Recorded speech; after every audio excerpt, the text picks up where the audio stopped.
what constitutes a valid petition according to the Council's petition scheme, and at paragraph 2 on page 12 of the agenda pack, it describes that if more than 1,500 valid signatures are received, that this will trigger a council debate. However, it does also go on to say that on some occasions this may not be possible, and consideration will then take place at a subsequent meeting. Also at paragraph 2 it sets out that if there are statutory processes which must take precedence over the petition, then the council is legally bound to adhere to them. The petition was launched online via the council's web pages on the 15th of November, and the Democratic Services team members had numerous phone calls with the original lead petitioner regarding the wording, the intended end date, and some issues around some people not being able to sign the petition online. For clarity, I have included the full wording of the petition in the report, which is set out from paragraph 4 on page 12.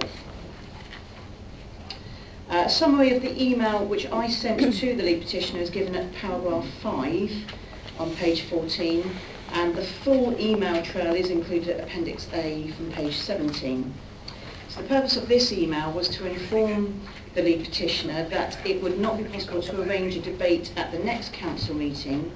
due to the likelihood of members predetermining either the site allocations proposed in the draft local plan or the voicing of opinions ahead of formal planning applications being determined. I did, however, give full details of how we intended to give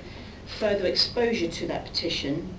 especially given the high number of signatures, and what we were going to do was to include the full wording of the petition in any planning committee reports which were presented, and included any of the site allocations listed in the title of the petition, which is set out on page 13 at the top. That indeed did happen, and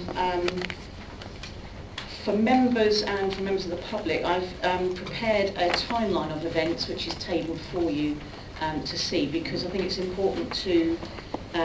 note how many times the petition has either been referenced or indeed published via agenda reports and or mentioned and given updates at either council meetings or meetings of the executive. Further to that, I also emailed all members, all elected members, and gave them updates as to what would happen with that petition. The email trail at Appendix B includes questions and answers from the lead petitioner following my original email, and that seeks to confirm some of those issues which has just been repeated in the deputation. The complaint itself was received on the 21st of February and is shown at the Appendix B in full. And Appendix C shows an email trail of correspondence between Sam and the lead petitioner, which again is following up to that formal complaint being received and seeking to clarify some of the issues. I would point out again, to reiterate what you've already said, Chairman, to members, that we have already indicated that some of the required responses, some of the required actions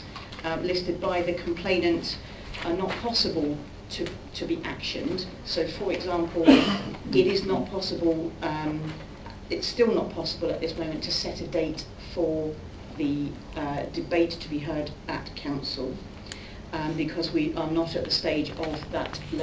draft local plan coming forward. Similarly, it is not possible to recall any planning applications that have already been through the planning committee,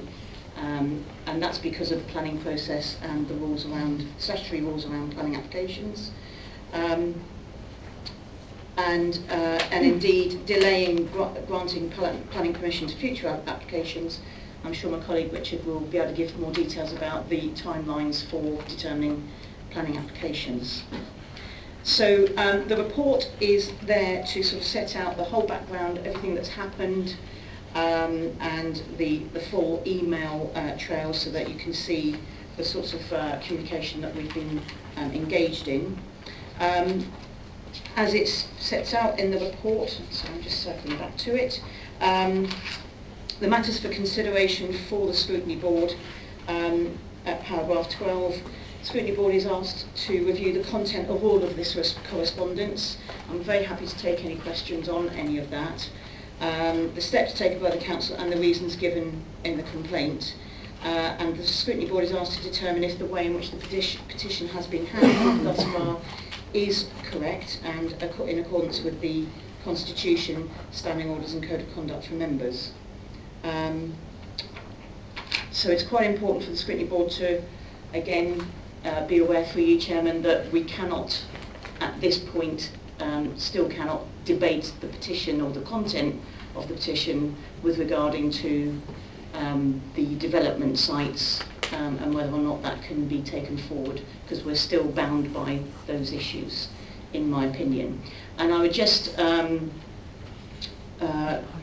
clarify that the conversations that I have had throughout this process include conversations with the monitoring officer and with the solicitors who have given advice on this from the legal standpoint. Happy to take any questions, Chairman.